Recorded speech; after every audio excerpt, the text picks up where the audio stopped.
Hello student, good morning. I hope आप सभी अच्छे होंगे। तो आज का जो हमारा टॉपिक है वो बीएससी सेकंड ईयर और बीएससी ग्रेड सेकंड ईयर के लिए, ठीक है। कल हमने नैरो इम्पल्स पढ़ा था, सॉरी सिनेप्स पढ़ा था, ठीक है। आज हम पढ़ेंगे type of synapse.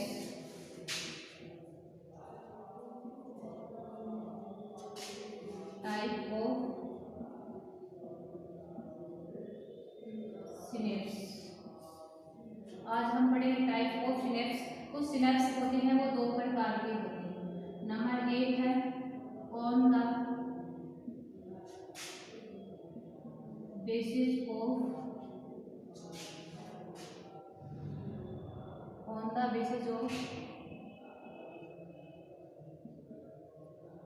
Nature of connection.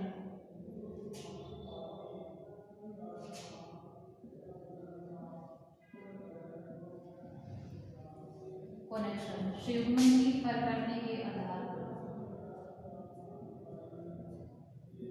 संयुग्मन की प्रकृति के आधार पर। सेकंड अपना पॉइंट है, जो पहले इसका एक टाइप पढ़ते हैं, ठीक है। तो सिनेप्स मुख्य रूप से दो टाइप के होते हैं। पहला इसका प्रकार है on the basis of nature of connection, ठीक है। On the basis of nature of connection यानी संयुग्मन की प्रकृति के आधार पर। लेकिन संयुग्मन की प्रकृति के आधार पर जो सिनेप्स होते हैं वो दो प्रकार के होते हैं। एक तो होता है न्यूरल सिनेप्स, न्यूरल सिनेप्स, ठीक है। एक होता है, ये भी नाम दे देते हैं इसको, ए नंबर है न्यूरल सिनेप्स, ठीक है। सेकंड है न्यूरोमस्कुलर सिनेप्स।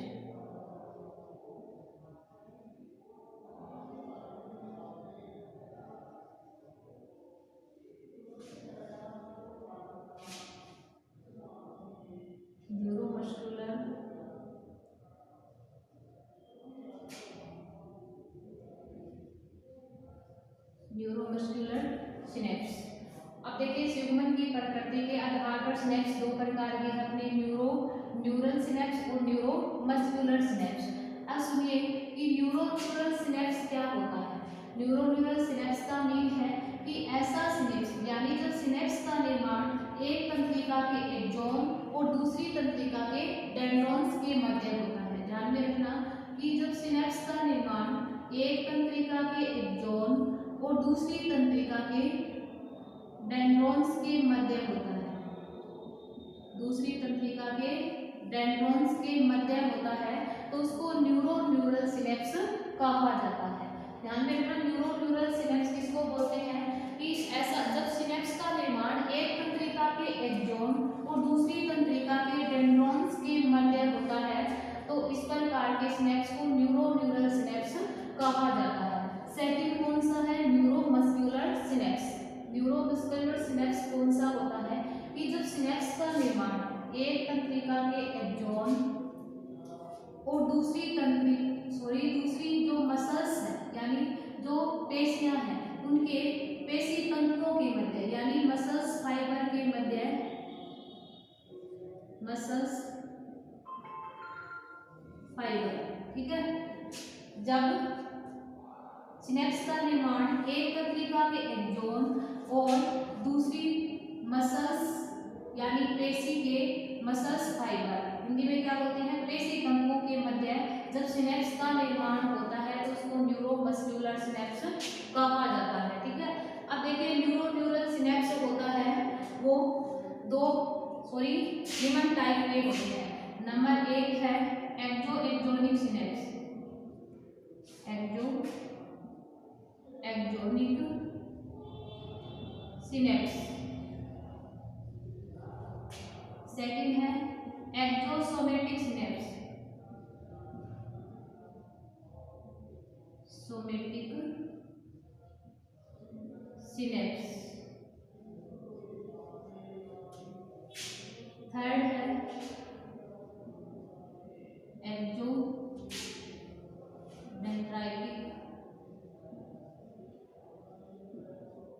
सिनेप्स। अब देखिए ह्यूमन की प्रकृति के आधार पर सिनेप्स दो थे, न्यूरोन्यूरल सिनेप्स और न्यूरोमस्कुलर सिनेप्स। न्यूरोन्यूरल सिनेप्स हमने पढ़ लिया था। न्यूरोन्यूरल सिनेप्स आगे 3 टाइप का है। सबसे पहला है एक्सोनिक सिनेप्स। इसके नाम के आधार पर ही इस सिनेप्स की डेफिनेशन है।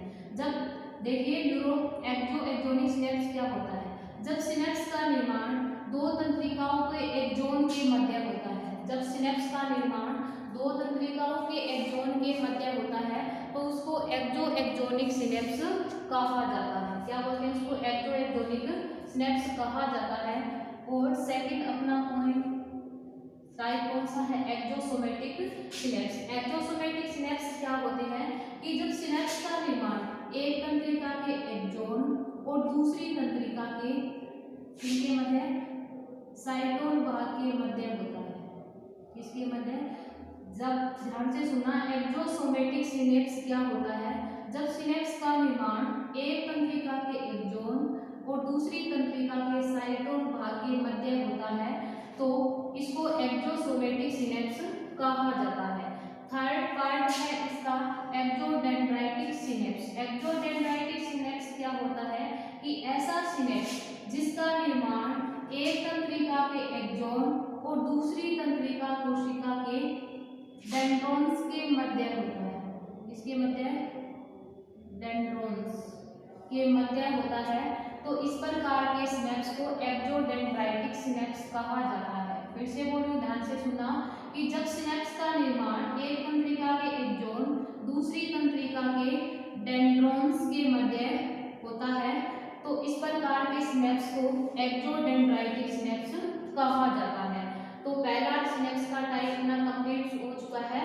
जो पहला टाइप कौन सा था? On the basis of nature of connection. Human की प्रकृति के आधार पर सिनेप्स अपने दो प्रकार के थे जो हम पढ़ चुके हैं। सेकंड टाइप है on the basis of, second type है अपना ऑन द सिनेप्स का सेकंड टाइप है on the basis of structure and functions. संरचना और कार्य के आधार पर, संरचना और कार्य के आधार पर, संरचना और कार्य के आधार पर सिनेप्स भी दो प्रकार के होते हैं। एक तो होता है केमिकल सिनेप्स, एक होता है इलेक्ट्रिक सिनेप्स। एक होता है केमिकल सिनेप्स,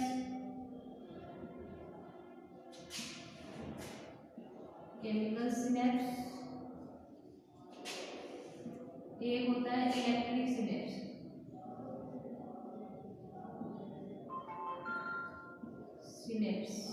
ठीक है, तो संरचना और कार्य के आधार पर सिनेप्स दो प्रकार के होते हैं। नंबर 1 केमिकल सिनेप्स और नंबर 2 होता है इलेक्ट्रिक सिनेप्स।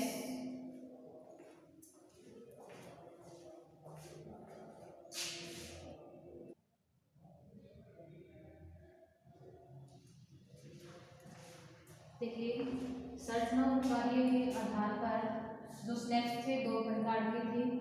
नंबर 1 था केमिकल सिनेप्स, केमिकल सिनेप्स। अब देखिए केमिकल सिनेप्स होता क्या है। केमिकल सिनेप्स के निर्माण के दौरान प्रीसिनेप्टिक मेम्ब्रेन और पोस्टसिनेप्टिक जो मेम्ब्रेन होती है वो एक दूसरे के नजदीक आ जाती है। पिछले वीडियो में आपको बताया था कि प्रीसिनेप्टिक पोस्टसिनेप्टिक मेम्ब्रेन होती क्या है, बट दोबारा से बता देती हूँ। एक्सोन के चारों ओर पाई जाने वाली वह मेम्ब्रेन जो कि सिनेप्स से पहले उपस्थित होती है क्या कहलाएगी? प्रीसिनेप्टिक मेम्ब्रेन कहलाती है। बट डेंड्रॉन्स के चारों ओर पाई जाने वाली वह मेम्ब्रेन जो कि सिनेप्स के बाद में उपस्थित होती है क्या कहलाती है? पोस्ट सिनेप्टिक मेम्ब्रेन कहलाती है। तो ध्यान में रखना, तो हम संरचनात्मक कार्य के आधार पर सिनेप्स पढ़ रहे थे, तो सबसे पहला सिनेप्स था केमिकल सिनेप्स। अब देखिए केमिकल सिनेप्स होता क्या है कि केमिकल सिनेप्स के निर्माण के दौरान प्री सिनेप्टिक मेम्ब्रेन, कौन सी? Pre synaptic membrane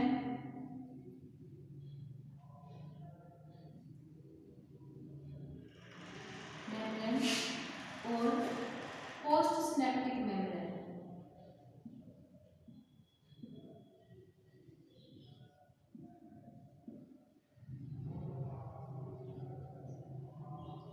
pre synaptic membrane chemical synapse के निर्माण के दौरान प्री सिनेप्टिक मेम्ब्रेन और पोस्ट सिनेप्टिक मेम्ब्रेन एक दूसरे के क्या हो जाती है?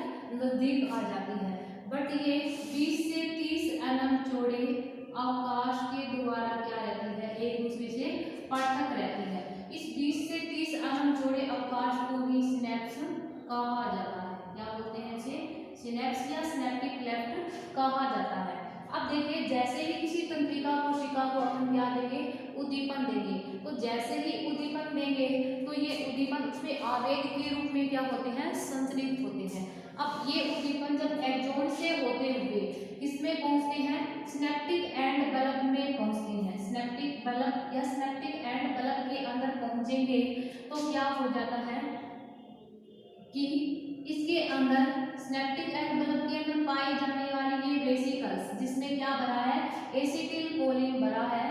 ये जैसे ही उद्दीपन यानी आवेग इस सिनेप्टिक एंड बल्ब के अंदर पहुंचेगा तो वैसे ही ये वेसिकल्स जो इसके अंदर उपस्थित है ये क्या हो जाती है? उत्तेजित हो जाती है। उत्तेजित होने के कारण ये वेसिकल्स होते वो फट जाती है।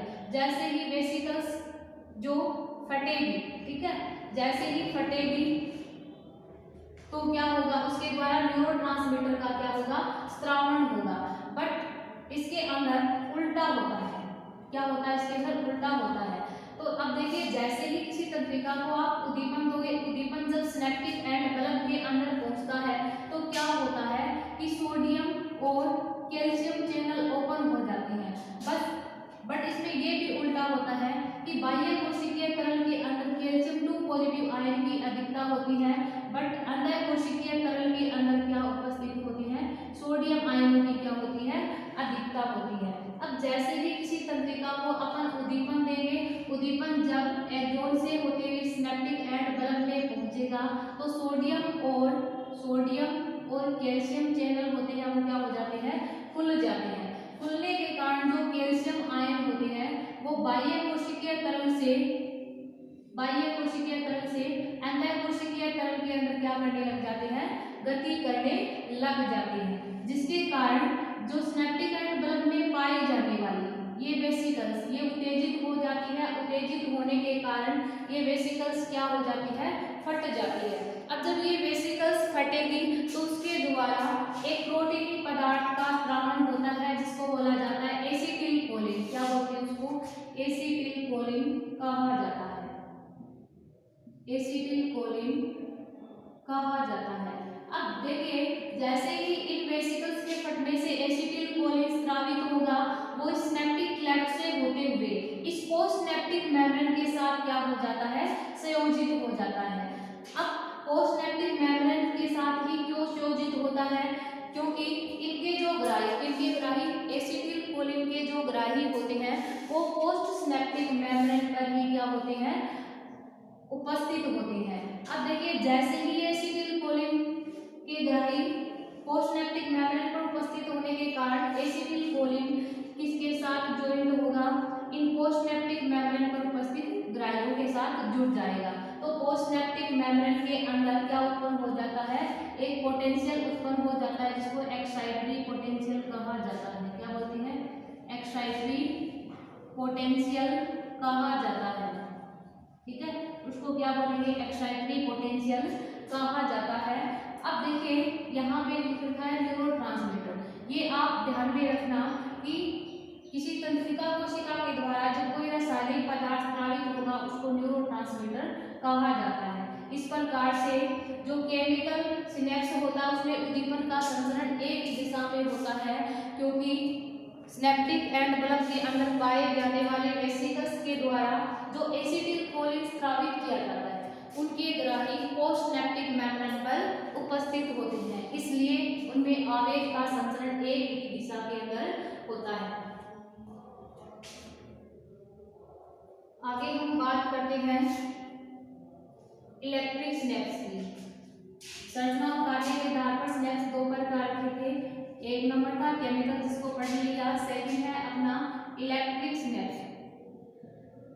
Electric synapse. अब इलेक्ट्रिक सिनेप्स होता क्या है कि इसके अंदर आवेग या आयनिक करंट का प्रवाह होता है। इस प्रकार का सिनेप्स, इस प्रकार का इलेक्ट्रिक जो सिनेप्स होता है उसमें आयनिक करंट का जो प्रवाह होता है एक तंत्रिका कोशिका से दूसरी तंत्रिका कोशिका में गैप जंक्शन के द्वारा होता है। किसके द्वारा? गैप जंक्शन के द्वारा होता है। इस गैप जंक्शन के अंदर इस प्रकार से प्रोटीन से बनी हुई संरचनाएं पाई जाती है। क्या पाई जाती है? प्रोटीन से बनी हुई संरचनाएं पाई जाती है, जिन्हें कनेक्शन कहा जाता है। क्या बोलते हैं? कनेक्शन कहा जाता है। ये कनेक्शन होती है वो टनल का निर्माण करती है। टनल कोई चीज दो भागों को जोड़ने वाला, ठीक है। ये कनेक्शन क्या करती है? टनल का निर्माण करती है। टनल का क्या करती है? निर्माण करती है। और ये टनल क्या करता है? दो तंत्रिका कोशिकाओं को जोड़ने का कार्य करता है। क्या करता है? दो तंत्रिका कोशिकाओं को जोड़ने का कार्य करता है। इस प्रकार एक तंत्रिका कोशिका से आयनिक करंट का प्रवाह दूसरी तंत्रिका कोशिका के अंदर हो जाता है। आगे बात करते हैं प्रॉपर्टीज ऑफ सिनेप्स। अगला नेक्स्ट पॉइंट कौन सा है अपना? प्रॉपर्टी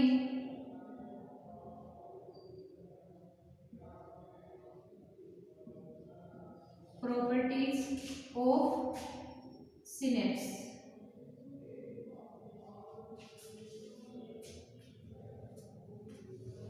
प्रॉपर्टीज ऑफ सिनेप्स, ठीक है। तो प्रॉपर्टीज ऑफ सिनेप्स की बात की जाए यानी इसकी प्रॉपर्टीज यानी इसके गुण क्या होते हैं, तो सबसे पहला गुण है कि सिनेप्स होता है वो यूनिडायरेक्शनल होता है। क्या होता है?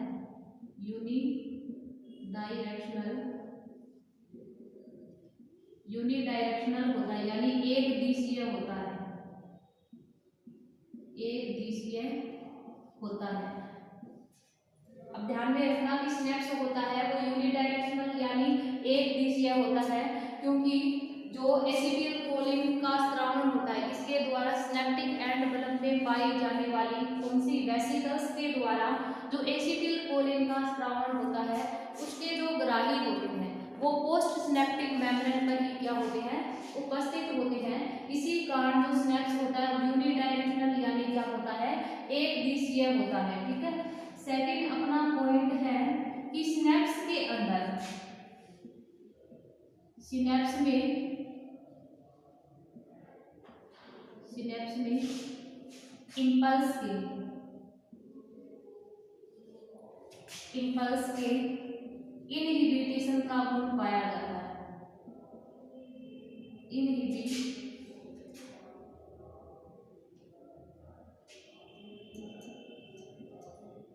का गुण पाया जाता है।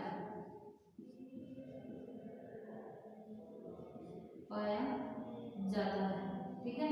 सिनेप्स के अंदर इम्पल्स के इनहिबिशन का गुण यानी संक्रमण का गुण पाया जाता है। अब अपना थर्ड पॉइंट जो है वो क्या है कि सिनेप्स पर रासायनिक जो अलग अलग रासायनिक पदार्थ होते हैं उनका अलग अलग क्या पड़ता है? सिनेप्स पर प्रभाव पड़ता है। कुछ रासायनिक पदार्थ ऐसे भी होते हैं जिसकी वजह से जो सिनेप्स होता है उनकी गतिशीलता में क्या हो जाती है? वृद्धि, यानी उसकी गतिशीलता में वृद्धि करती है। परंतु कुछ रासायनिक पदार्थ ऐसे भी होते हैं जो कि उनकी गतिशीलता का क्या करते हैं? संदमन करते हैं, ठीक है। तो इस प्रकार इनकी प्रॉपर्टीज भी कंप्लीट हो जाती है।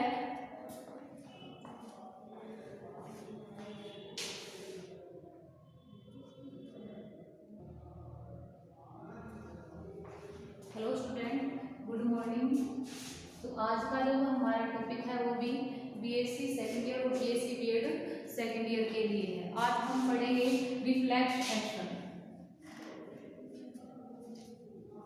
रिफ्लेक्स एक्शन, प्रतिवर्ती क्रियाएं।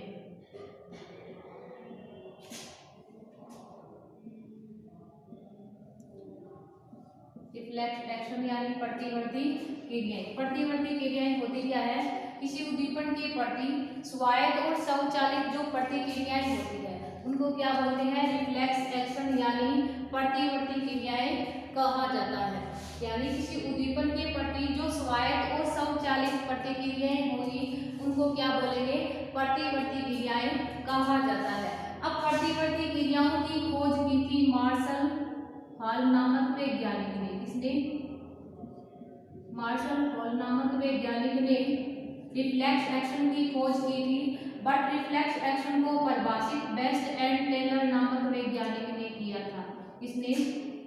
बेस्ट और टेलर नामक वैज्ञानिक ने। अब देखिए, प्रतिवर्ती क्रियाएं होती है वो मस्तिष्क के सोचे विचारे बिना ही क्या हो जाती है?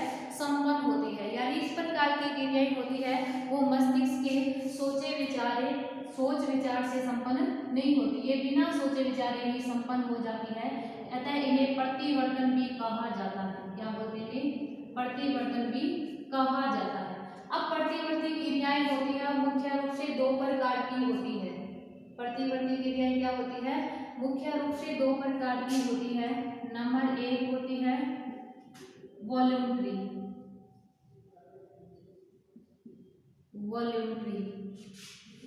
एक्शन। वॉल्यूंटरी एक्शन यानी ऐच्छिक क्रियाएं।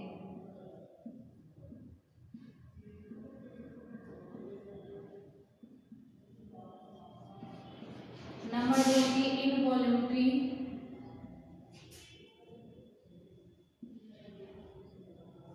एक्शन, अनैच्छिक क्रियाएं।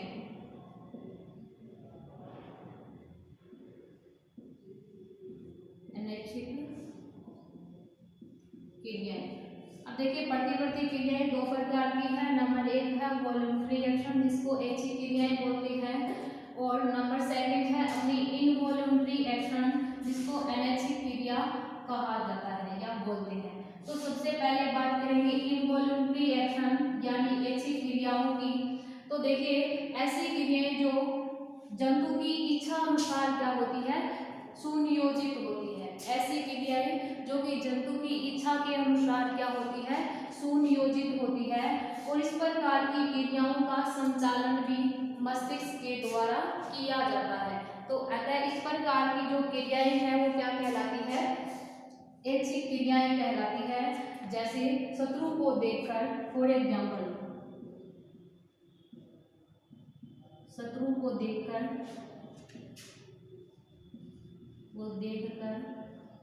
भागने का प्रयास।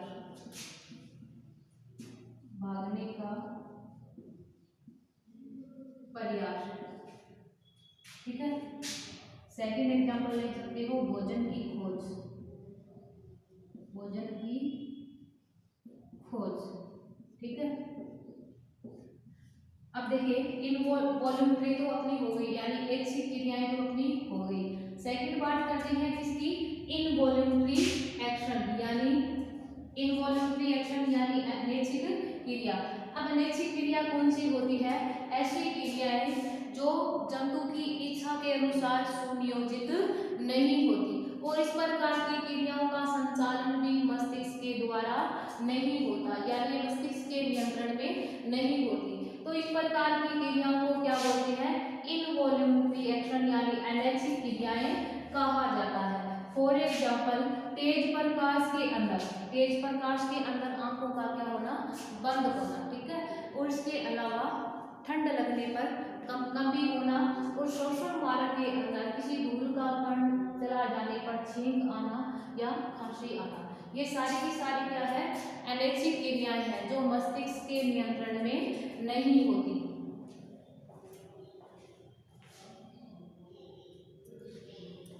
आज के लिए बस जो रिफ्लेक्स एक्शन था वो पढ़ लिया, उसके टाइप्स। आज के लिए इतना ही, आगे मिलेंगे नेक्स्ट क्लास में।